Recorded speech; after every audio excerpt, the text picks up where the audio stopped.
Waktunya Motion Cuan barengan Aditya Putra Dinata. Seperti biasa teman Motion, hari Senin itu udah paling the best. Malam-malam kayak sekarang kita ngobrol-ngobrol bareng sama satu orang expert di bidang bisnis. Dia merupakan Indonesia's number one business coach and founder dari Top Coach Indonesia. Siapa lagi kalau bukan Coach Tom? How was your day, Coach? Wis, mantap. Bulan puasa seru ya. Seru banget. Masih awal-awal, mungkin masih banyak Awal-awal. godaannya. Belum Wah, itulah adaptasi banget. tantangannya. Yoi, tapi mungkin kalau ngelihat di bulan Ramadan kali ini Coach, kalau ngelihat dari segi entrepreneur, bisnis dan lain-lain, potensi untuk cuan gak nih Coach? Wah, sangat-sangat luar biasa. Jadi kalau bicara soal bulan Ramadan, saya selalu mengingatkan kepada teman-teman pengusaha UKM bahwa kita akan bertemu dengan minimal 4 perubahan besar. Nah, setiap perubahan pasti ada kesempatan. Pertama adalah perubahan kebutuhan, ya, kebutuhan atau keinginan yang ada di market, di masyarakat. Yang kedua adalah perubahan pola konsumsi, yang ketiga adalah perubahan waktu belanja, dan yang keempat adalah perubahan perilaku sosial.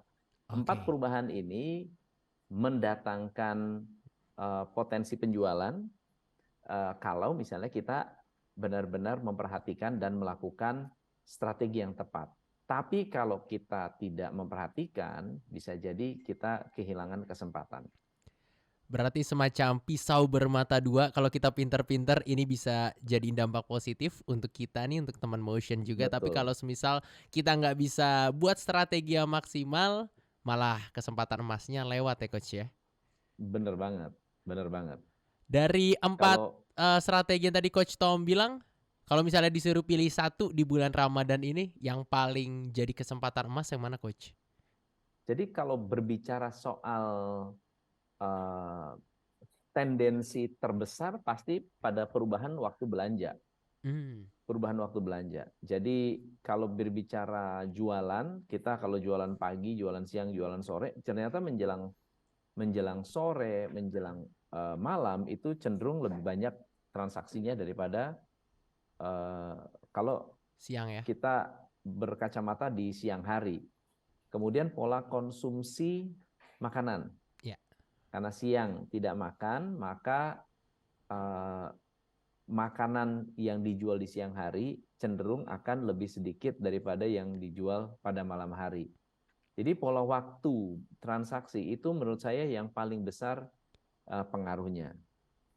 Yes, jadi berubah sesignifikan itu di bulan Ramadan ini, teman Betul, betul, Motion. sangat-sangat signifikan. Sangat signifikan, tapi gimana dong Dit caranya supaya bisa manfaatin si perbedaan atau perubahan jam ini nih supaya jadi peluang untuk bisnis. Berarti kan harus di breakdown dari perubahan itu jadi sebuah strategi nih coach. Strategi yang Benar. jitunya gimana nih coach? Nah, pertama adalah kita perlu memperhatikan jadwal ibadah. Karena di Yes. bulan suci Ramadan ini umat Islam melakukan ibadah pagi, kemudian sholat tarawih, ini pasti akan mempengaruhi transaksi. Ya, berarti kalau kita mengetahui adanya perubahan jam ibadah, tentunya jam buka usaha pun kita harus perhatikan. Jam buka, jam tutup. Misalnya contohnya kalau siang hari kita nggak bisa jualan, lalu kemudian sangat sedikit transaksinya, kita bisa pikirkan bagaimana caranya kita buka lebih malam atau lebih pagi sekalian, buka untuk Oh ya. sahur atau bahkan buka untuk berbuka puasa. Promo juga disesuaikan. Promo-promo yang kita tawarkan jangan hanya uh, berlaku atau kita bisa mainkan nih jam-jam ini untuk berlaku jam-jam tertentu supaya transaksinya larinya ke kita. Kalau kita Yes. udah tahu rata-rata customer mulai mencari produk itu jam berapa. Kemudian kita juga harus mempersiapkan stok produk kita, barang kita ini ada di mana, berapa banyak, berapa yang akan terjual. Karena jangan sampai terlambat jualan juga salah. Misalnya contohnya kita jualan menu berbuka puasa, Ya. tapi jualannya setelah jam 7 malam atau stoknya kehabisan gitu loh setelah berbuka puasa ini pasti akan kehilangan peluang begitu. Sekaligus juga customer bisa kecewa dan pindah ke lain hati begitu. Oke, berarti dari sisi kreativitas teman motion ketika nyiptain sebuah bisnis di bulan Ramadan ini harus diasah juga ya Coach ya, kayak yang tadi Harus promo-promo diasah itu ya? juga. Betul, betul, betul. Bahkan rekomendasinya adalah karena yang jualan juga akan semakin banyak, apalagi di bulan Ramadan ini yang pembisnis dadakan itu banyak sekali. Yang awalnya nggak jualan, sekarang jualan. Yang dulunya nggak bikin asinan, sekarang bikin asinan. Setuju. Yang dulunya nggak jualan hijab, sekarang jualan hijab, gitu kan? Iya, iya. Bahkan banyak karyawan yang double job nih sekarang nih. Saya udah biasa bikin kue, nah memang enak gitu ya. Udah mulai mulai order, mulai PO nih sekarang Benar. gitu Jadi nggak untuk boleh. pas Lebaran nanti gitu. Yes, jadi nggak boleh kelewat momentumnya ini juga nih teman motion ya. Tadi Coach Tom udah sempat nyebutin mungkin dari kue-kuean atau hijab dan lain-lain gitu ya Coach, jenis-jenis usaha atau industrinya. Ada yang lain nggak Coach? Biasanya kan yang aku tahu nih sebagai orang awam itu pasti model-model jajanan buat yang apa tuh pas kita beli pas ngabuburit kayak jajanan Benar, emperan-emperan gitu ya, benar. atau baju-baju Oke. hijab dan lain-lain. Ada yang lain nggak Coach? Jadi gini, kita breakdown beberapa kategori. Jadi supaya teman-teman bisa bisa memahami secara lebih terstruktur. Ya. Kalau dari kategori makanan dan minuman, itu kebanyakan makanan yang manis-manis seperti kolak, es buah, kurma, atau mungkin yang agak berat sedikit nanti ketupat ya Mhm. untuk Lebaran. Ini adalah produk-produk dadakan. Ini barang-barang yang biasanya tiba-tiba akan booming di jam-jam berbuka puasa. Tapi bukan hanya itu, bukan hanya orang yang membeli produk berbuka puasa, tapi banyak juga perusahaan yang berbagi. Jadi membeli produk es buah, kolak, Ya. kurma untuk berbuka puasa lalu dibagi-bagikan sebagai salah satu cara untuk berbagi di bulan Ramadan.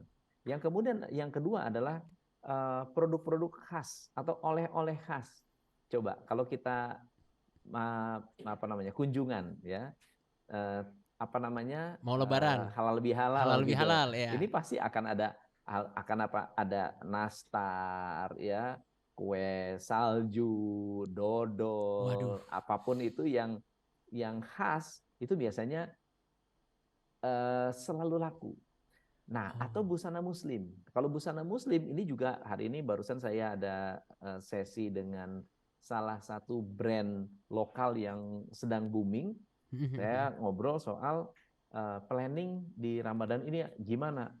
Ternyata research menunjukkan bahwa kalau teman-teman menjual kaftan, gamis, jilbab, Ya.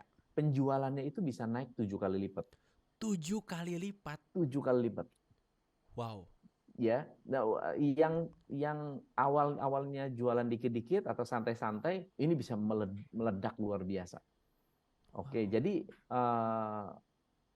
pastinya dari sisi baju yang sudah umum ya, tapi baju-baju lain yang lebih sopan, lebih Mhm. tertutup, itu ternyata juga laku. Jadi bukan hanya baju-baju yang sifatnya baju muslim, kaftan, gamis dan seterusnya, tapi baju-baju yang sopan, yang menutup tubuh lebih banyak, itu Yes. ternyata juga laku.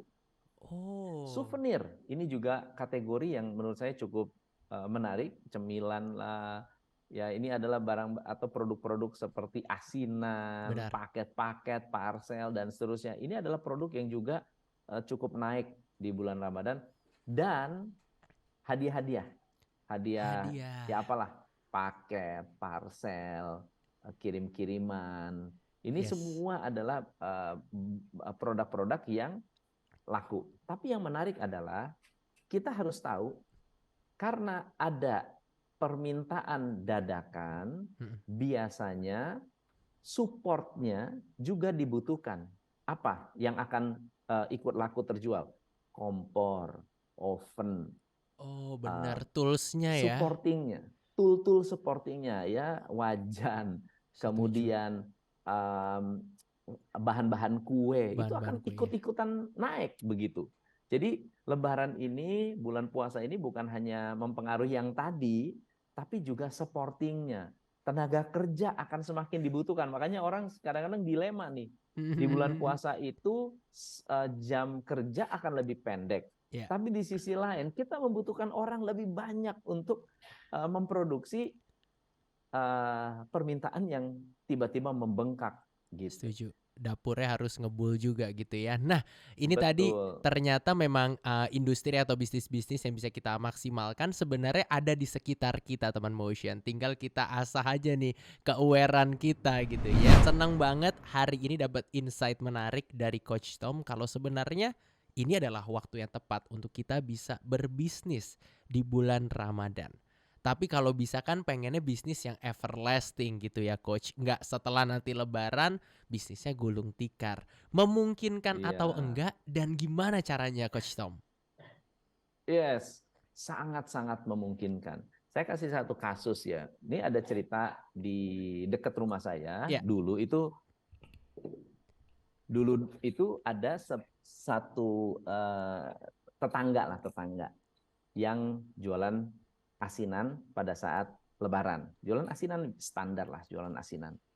Eh, Awalnya memang hanya buka saat bulan puasa aja. ya. Dijualnya pun ke tetangga di kampung begitu ya. Hmm. Tapi kemudian pada saat sudah tidak lebaran lagi atau sudah tidak puasa lagi, ada banyak orang yang tanya, "Bu, jual asinan nggak?" "Oh, harus pesan," gitu ya. Harus pesan. Sekali-sekali pesan. Terus besok ada yang pesan lagi. Lusa ada yang pesan lagi. Wah, Jadi ketika orang dia bilang, "Ini kita udah nggak bikin, nggak nyetok," gitu kan? Karena nggak nyetok, ada orang beli, besok belanja lagi ke pasar. Terus lusa belanja lagi ke pasar. Wah, ini repot banget nih. Akhirnya apa yang dia lakukan adalah dia buat pengumuman, oh, buka asinan. Kalau ada orang yang mau beli, harus order ke nomor sekian, lalu kemudian 1 kali 24 jam akan dibuatkan. Dan itu ternyata sekarang bisa menjadi bisnis punya toko wow. asinan. Jadi bisa dibayangkan seperti itu. Atau contoh lain lah, ada yang jualan kolak. Pernah nggak lihat ibu-ibu jualan kolak Mm-mm. bukan bulan puasa? Nah, di Kelapa Gading itu, di daerah saya, itu ada ibu-ibu jualan kolak, hanya jual kolak. Jualan kolak, terus ada apa namanya bubur sumsum Bubur gitu sumsum ya, ya. bubur kacang hijau yang biasanya hanya laku dia itu hanya ada di bulan puasa aja. Di luar bulan puasa di luar bulan puasa dijualan sayur gitu. Oh. Jualan sayur di pasar. Nah, rupanya uh, itu kan sampingan dia. Rupanya emang enak ya, memang enak. Jadi Yes. kita pun sering sering beli gitu ya, sering beli dan memang nunggu-nunggu setiap kali ada bulan puasa. Tapi ternyata Mm-mm. mungkin marginnya lebih gede dan lebih lebih mantap gitu ya Ya, jualan makanan daripada jualan sayur yang mungkin secara stok tidak bisa diprediksi, benar. kemudian harganya naik turun, apalagi harga cabai waktu itu sangat-sangat Tinggi tinggi banget gitu ya. ya. Lalu kemudian dia buatlah stand, bukan stand lah, sepeda, bukan stand, sepeda, sepeda jengki Iya. ya. Jadi dia bisa bawa gerobak, bukan gerobak sih, kayak bakulnya Belakangnya begitu, ya gitu ya isinya Coach ya. adalah sekarang punya stand. Sekarang punya stand Buset. setiap hari jualan kolak dari pagi sampai sore.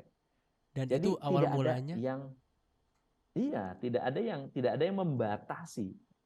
Tidak ada yang membatasi bahwa awalnya jualan produk itu adalah produk dadakan mhm. atau musiman menjadi produk yang beneran.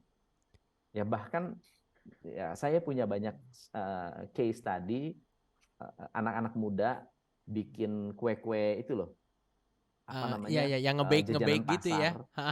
Iya, jajanan-jajanan pasar hanya di saat oh, pas untuk kirim-kiriman aja, hanya untuk kirim-kiriman. Jajanan pasar kirim-kiriman corporate gitu. Ya, Itu hanya musiman. Tapi ketika mereka memutuskan untuk fokus, memutuskan untuk memang yuk kita gedein sekalian, yuk kita kembangin dan benar-benar diseriusin, Ada ternyata marketnya. Wow.